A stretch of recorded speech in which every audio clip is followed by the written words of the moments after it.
परीलोक की सुंदर दुनिया में बहुत ही सुंदर सुंदर परियां रहती थी। उनके बीच चंद्रकला नाम की एक परी थी जो बहुत ही सुंदर थी, पर उसका रंग काला था। कुछ परियां उसके काले रंग के कारण उसके साथ खेलने या कहीं बाहर आना जाना पसंद नहीं करती थी। चंद्रकला की सिर्फ एक ही सच्ची सहेली थी जिसका नाम चांदनी था। एक दिन चंद्रकला बहुत उदास होकर बगीचे में बैठी थी। तभी वहाँ उसकी सहेली चांदनी आती है। चांदनी कहती है, चंद्रकला, क्या हुआ? तुम इतनी उदास क्यों हो? चलो कहीं घूमकर आते हैं। मन तो मेरा भी बहुत कर रहा है कहीं घूम के आने का, पर इसके लिए हमें रानी माँ से पूछना पड़ेगा। क्या वो हमें जाने देंगी? चलो हम दोनों साथ साथ चल के रानी माँ से पूछते हैं। चंद्रकला और चांदनी दोनों रानी माँ के पास जाती हैं और उनसे पृथ्वी लोक घूमने जाने की आज्ञा मांगती है। रानी माँ खुशी खुशी उन दोनों को घूम के आने की अनुमति देती है। आज्ञा पाकर दोनों परियां पृथ्वी लोक की ओर उड़ चली। चांदनी, कितनी सुंदर लोक है ये। हमने तो कभी सोचा ही नहीं था कि पृथ्वी लोक इतना सुंदर है। हाँ चंद्रकला, सचमुच बहुत खूबसूरत जगह है। चांदनी, नदी के पास रुकते हैं, मुझे थोड़ी प्यास लगी है। दोनों परियां पानी पीने लगती हैं। पर ये क्या? चंद्रकला ने जैसे ही पानी पीने के लिए हाथ बढ़ाया, उसको पानी में एक अजीब सी शीतलता महसूस हुई, जैसे कि उसे कोई छू रहा है। वो अपना हाथ हटा लेती है और चांदनी से कहती है, चांदनी, ये कैसा पानी है? मुझे कुछ अजीब सा लगा। ज्यादा ठंडा है क्या? नहीं तो, तुम्हें ऐसा ही लगता है। तुम इतनी नाजुक क्यों हो? तभी पीछे से कुछ आवाज आती है, कोई मेरी मदद करो! कोई मेरी मदद करो! चांदनी, ये कैसी आवाज है? चलो चलकर देखते हैं। दोनों परी वहाँ पहुँच जाती है जहाँ से आवाज आती है और देखती है कि एक राजकुमार घायल अवस्था में मदद की गुहार लगा रहा है। दोनों राजकुमार के पास जाती है और पूछती है, क्या हुआ तुम्हें? किसने तुम्हें चोट पहुँचाई? मैं यहाँ से गुजर रहा था तो एक शेर ने मेरे ऊपर हमला कर दिया और मैं घायल हो गया। क्या तुम हमारी मदद कर सकती हो? मुझे बहुत प्यास लगी है। क्या तुम मुझे पानी पिला सकती हो? जरूर। तभी चंद्रकला राजकुमार को अपनी जादुई छड़ी से पानी पिलाती है और उसके जख्म को ठीक कर देती है। अरे बहुत खूब, तुमने तो कमाल कर दिया। तुम्हारा बहुत बहुत धन्यवाद। आप दोनों इस देश की नहीं लगती हो। कहाँ से आई हो? आपको पहले तो नहीं देखा यहाँ। हम दोनों परीलोक से आए हैं, इस पृथ्वी लोक पर घूमने के लिए। थोड़ी देर बाद राजकुमार परियों से जाने की आज्ञा लेता है और महल की ओर चला जाता है और धीरे धीरे रात हो जाती है। तभी परियां सोचती है कि इतनी रात हो चुकी है, हमें कहीं रुकना चाहिए। उड़ते उड़ते उन्हें एक घर दिखाई देता है जो खाली था और उसमें कोई भी दिखाई नहीं दे रहा था। तभी चंद्रकला जाकर दरवाजे पर आवाज लगाती है, अंदर कोई है क्या? तभी अंदर से एक बूढ़े बाबा जी बाहर आते हैं और उनसे पूछते हैं, कौन हो तुम लोग और यहाँ क्यों आए हो? बाबा, हम परीलोक से यहाँ पृथ्वी पर घूमने के लिए आए हैं, पर हमें रात में रुकने की जगह नहीं मिल रही। क्या हम आपके यहाँ रुक सकते हैं? हाँ हाँ, क्यों नहीं, पर एक बात का ख्याल रखना, यहाँ पर चोरियाँ बहुत होती हैं। कल ही किसी ने मेरी प्यारी बकरी और उसके बच्चे को चुरा लिया। चंद्रकला ने अपने जादू की छड़ी घुमाई और बाबा की बकरी और उसके बच्चों को सामने लाकर खड़ा कर दिया। ये देखकर बाबा जी बहुत खुश हो जाते हैं और उन्हें आशीर्वाद देते हैं। मैं तुम दोनों से बहुत ही खुश हूँ। क्या मैं तुम्हें कुछ दे सकता हूँ? रुको, मैं अभी आया। बाबा अपने घर के अंदर जाते हैं और वहाँ से अपने जल का कमंडल लेकर बाहर आते हैं। जल के कमंडल से चंद्रकला के ऊपर कुछ पानी के छींटे मारते हैं। जैसे ही वो चंद्रकला के ऊपर पानी का छींटा डालते हैं, उसका रंग चांदनी जैसा सफेद हो गया और वो और भी सुंदर दिखने लगी।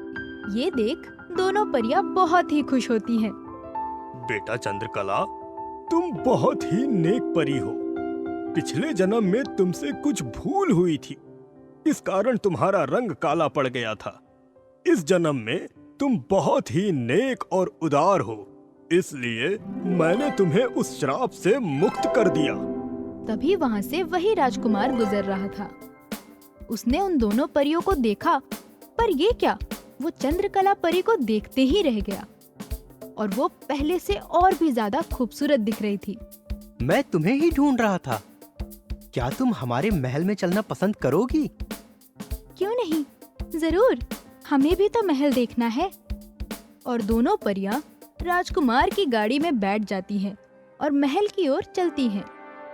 महल पहुंचकर राजकुमार ने अपने माता पिता को चंद्रकला से मिलाया और उनके सामने ही चंद्रकला से विवाह का प्रस्ताव रखा।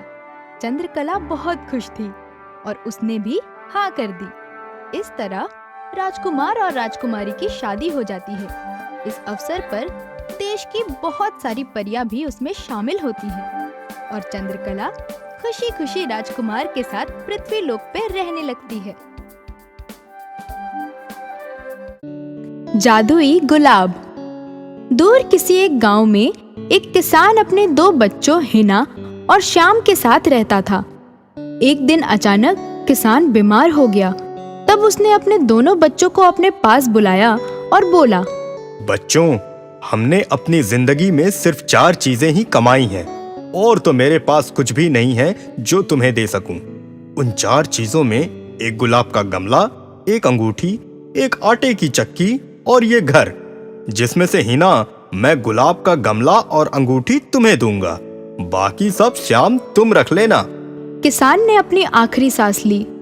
श्याम ने हिना को गुलाबों का गमला और अंगूठी दे दी और बाकी सब अपने पास रख लिया। हिना गमला और अंगूठी लेकर अपने कमरे में चली जाती है। गमले को टेबल पर रखकर उससे अपनी मन की बातें करने लगती है।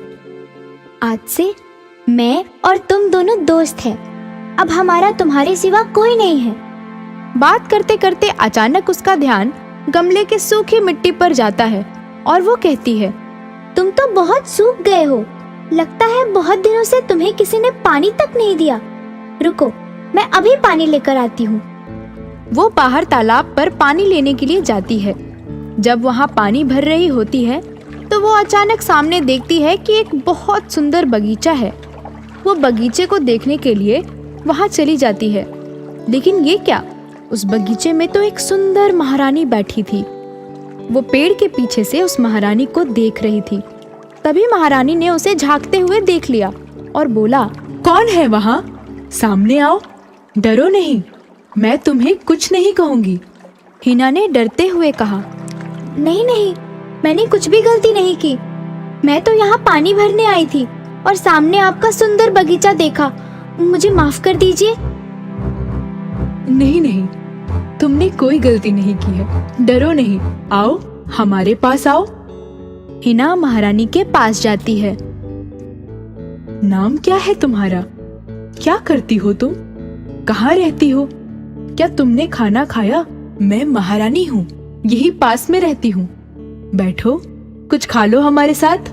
वो जाती है और महारानी के साथ में खाने लगती है और मन ही मन सोचती है कि कितना लजीज खाना है। ऐसा खाना तो उसने पहले कभी भी नहीं खाया था। महारानी, आपका बहुत बहुत धन्यवाद। ऐसा खाना मैंने कभी नहीं खाया, पर मैं इसके बदले में आपको क्या दे सकती हूँ? मेरे पास एक गुलाबों के गमले के सिवा कुछ भी नहीं है और जो मुझे बहुत ही प्यारी है, पर मैं उसे उपहार में आपको दूंगी जरूर। मैं अभी लेकर आती हूँ। वो पानी लेकर अपने घर जाती है और घर जाकर क्या देखती है कि उसके कमरे में गुलाबों के पौधे की जगह एक अलग ही पौधा रखा हुआ है जो कि बहुत ही मुरझाया हुआ है। ये देख वो परेशान हो जाती है। मेरे गुलाब का पौधा कहाँ गया? किसी ने चुरा लिया। वो अपने भाई के पास जाती है और उससे भी पूछती, भैया, तुमने मेरे गुलाब का पौधा देखा क्या? लगता है किसी ने चुरा लिया। नहीं तो मैंने नहीं देखा, तुमने ही कहीं रख दिया होगा। परेशान होकर वो उसी पौधे में पानी डालने लगती है। तभी पौधे से आवाज आती है, रुको, मेरी बात सुनो। तुम मुझे बाहर के बगीचे में लगा दो और शाम के कमरे में जाओ। वहाँ चौकी के नीचे तुम्हें वही गुलाबों का पौधा मिलेगा जिसको तुम्हारे भाई श्याम ने चुरा कर वहाँ रख दिया है, और उसकी जगह उसने मुझे यहाँ रख दिया है। वो बहुत खुश हो जाती है और वो खुशी खुशी इस पौधे को लेकर बगीचे में लगा देती है। उसके बाद वो श्याम के कमरे में जाती है और चौकी के नीचे झांकती है तो उसे अपना प्यारा गुलाब का पौधा दिखाई देता है। वो उसे वहां से निकालती है और अपने कमरे में लेकर जाती है। उसे पानी डालते हुए कहती है, मैंने तुम्हारे लिए एक बहुत अच्छी जगह ढूंढ ली है। तुम बहुत ही खुश रहोगे वहाँ। बहुत बड़ा घर है, महलों की रानी, बड़ा बगीचा, और तुम्हें रोज देखने आऊंगी मैं वहाँ। यहाँ क्या है? यहाँ तो छोटा सा घर है और मैं तुम्हें खुश भी नहीं रख सकती, इसलिए मैं तुम्हें उस महारानी को दे देती हूँ। वो गुलाबों का गमला लेकर महारानी के पास जाती है और महारानी से कहती है, महारानी जी, मैं आपके लिए गुलाबों का पौधा लेकर आई हूँ। ये बहुत ही खूबसूरत है। ये मेरी जान से भी ज्यादा मुझे प्यारा है। इसे मैं आपको भेंट करती हूँ। महारानी को गुलाब का पौधा देखकर कुछ बीती बातें याद आ जाती हैं। महारानी मन ही मन कहती है, अरे, ये तो वही गुलाब का पौधा है जो मैंने बहुत साल पहले उस किसान को दिया था, जब उस जादूगर ने मेरे बेटे को अपने जादू से गुलाब का पौधा बना दिया था। महारानी को उस जादूगर की कही बात याद आ जाती है। 15 साल बाद जब तुम इस गुलाब के पौधे को हाथ लगाओगी तब ये एक सुंदर राजकुमार के रूप में बदल जाएगा। महारानी अचानक गुलाब के पौधे को हिना के हाथ से लेती है, तभी गुलाब का पौधा एक सुंदर राजकुमार के रूप में बदल जाता है। ये देख महारानी और हिना बहुत खुश हो जाते हैं। महारानी हिना से कहती है, हिना, मैं तो ये भूल ही गई थी कि इस बात को 15 साल हो चुके हैं। बहुत बहुत धन्यवाद तुमको, जो तुमने मेरे राजकुमार को वापस मेरे पास पहुंचा दिया।